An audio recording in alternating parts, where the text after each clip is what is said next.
The Grand Hall of Galactic University buzzed with hundreds of species from across the known universe.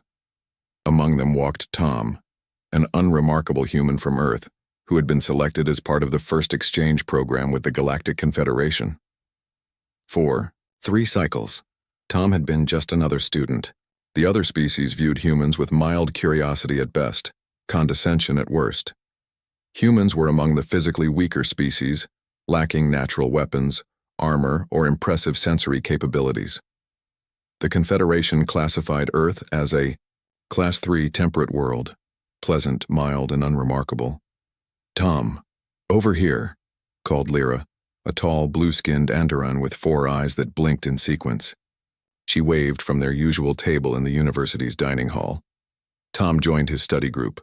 Lyra, Bax, a furry, 6-limbed Raxian, and Dovin, a crystalline being who consumed energy rather than matter. They were discussing their comparative, planetary science presentation scheduled for later that day. "I'm nervous about my presentation," Tom admitted, picking at his food. "Earth seems so boring compared to your worlds," Bax chittered sympathetically. "Your world has interesting water coverage. Focus on that." "Or your moon." Dovin's voice resonated like crystal chimes. "Few planets have such large moons proportional to their size." Tom nodded half-heartedly. What his friends didn't understand was that humans were largely ignored in galactic politics. Being from Earth carried no prestige, inspired no fear, commanded no respect. Hours later, Tom stood before the class, holographic display ready. Professor Zik, an ancient reptilian being, nodded for him to begin. "My presentation is titled, Earth, the Overlooked Deathworld," Tom began. A murmur rippled through the class. Professor Zik raised a scaled eyebrow. "Earth is classified as Class 3 temperate, not a death world, Mr. Tom." "With respect, Professor, that classification is incorrect." Tom displayed Earth's image. "What you see is a world that appears temperate, but Earth has forced its native species, including humans, to evolve against extraordinary pressures." Tom clicked to the next image. Earth's weather systems. "Our planet experiences regular hurricanes, with winds exceeding 300 kilometers per hour, tornadoes that can lift buildings, tsunamis that can wipe out coastal cities." Another click. Geological features.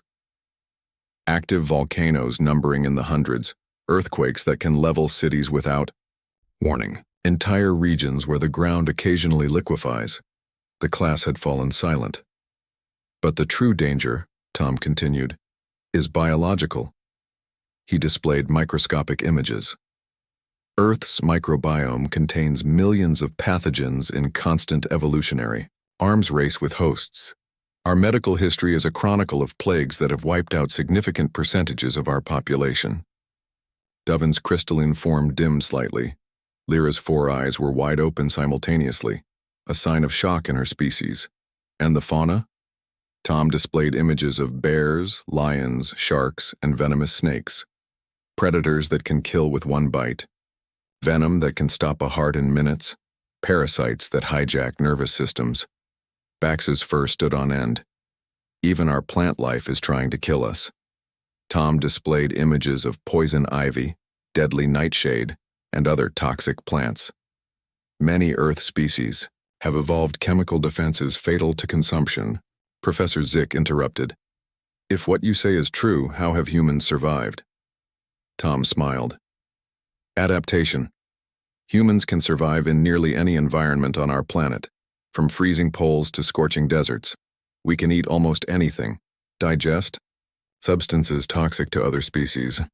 Our wounds heal remarkably fast. Our immune systems are hyper-aggressive." He displayed a final slide. "Human historical warfare.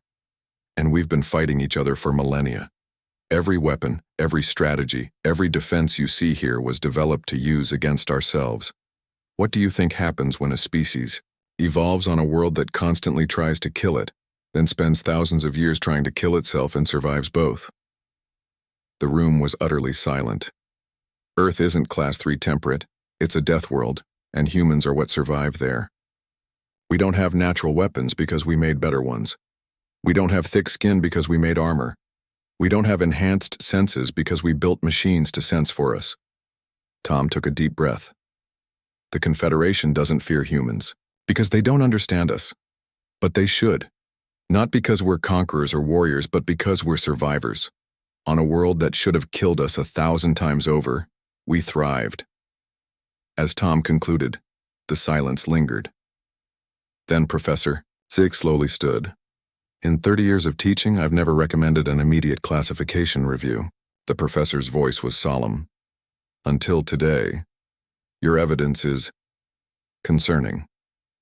3 days later, Earth was reclassified as a Class 1 Deathworld.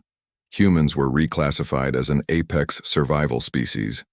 And for the first time, when Tom walked the halls of Galactic University, the other species stepped aside, their eyes following him with new understanding. Not just curiosity or condescension, but something Tom had never seen directed at humans in the galactic community. Respect, and just a hint of fear. For they now understood that humans didn't just come from another world. They came from a world that had tried its best to kill them, and failed.